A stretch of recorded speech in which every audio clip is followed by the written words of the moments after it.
আপনারা খুলনা শহরে যে কাজটি শুরু করেছেন, যে কাজটি প্রশাসন করতে ব্যর্থ হয়েছে, যে কাজটি যাদের দায়িত্ব ছিল তারা করতে ব্যর্থ হয়েছে, সেখানে স্বেচ্ছাসেবক দল তাদের রাজনৈতিক ভূমিকার থেকে তারা এই কাজটি করেছে।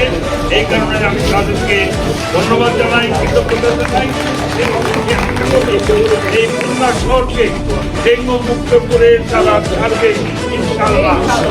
আপনারা সবাই আজকের এই অনুষ্ঠানে এই স্প্রে করার অনুষ্ঠানটি আমি শুভ উদ্বোধন ঘোষণা করছি।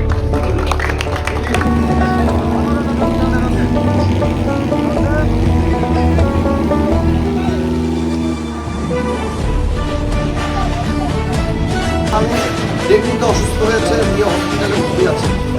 এই ডেঙ্গুর থেকে কিভাবে প্রতিরোধ বা হওয়া যায়, আমরা সকলে জনগণকে সাথে নিয়ে আমাদের এই কার্যক্রম, আজকের এই কার্যক্রমের প্রধান অতিথি হিসাবে এখন বক্তব্য রাখবেন অ্যাডভোকেট শফিকুল আলম মোনা।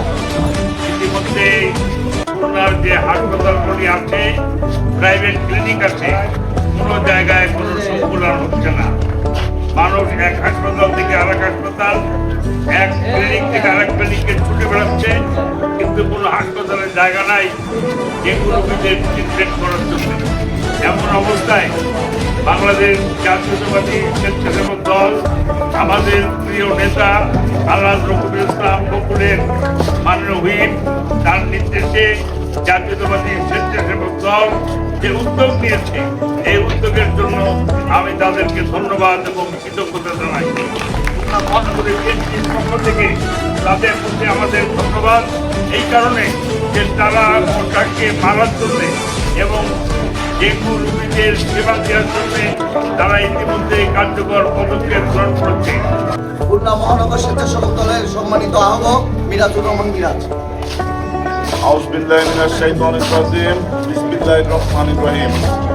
খুলনা মহানগর স্বেচ্ছাসেবক দল কর্তৃক আয়োজিত এই ডেঙ্গু মশক বিরোধী কর্মসূচির আজ চতুর্থ দিন, তারই অংশ হিসেবে আজকে আমাদের মাঝে প্রধান অতিথি হিসেবে উপস্থিত আছেন আমাদের সকলের অভিভাবক, খুলনা মহানগর বিএনপির নির্বাচিত সভাপতি, খুলনা কেরিয়ের চেয়ারম্যান, আমাদের সম্মানিত আগামী খুলনা সিটি কর্পোরেশনের সকল খুলনা মহানগর সদস্য সচিব ইশতিয়াক আহমেদ ইসতি, খুলনা মহানগর বিএনপির অন্তর্গত 22 নম্বর ওয়ার্ড বিএনপির সভাপতি,